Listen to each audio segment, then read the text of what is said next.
கர்த்தருக்கு ஸ்தோத்திரம். இன்றைய வேத வசனம் ஏசாயா 60ஆம் அதிகாரம் 22ஆம் வசனம். சின்னவன் ஆயிரமும் சிறியவன் பலத்த ஜாதியும் ஆவான். ஆமென். கர்த்தராகிய நான் ஏற்ற காலத்தில் இதை தீவிரமாய் நடப்பிப்பேன். ஆமென்.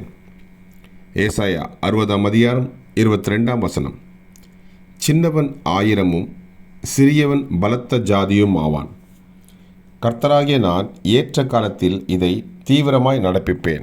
ஆமென். கர்த்தர் உங்களை ஆசீர்வதிப்பாராக, உங்களோடு கூட இருப்பாராக. ஆமென்.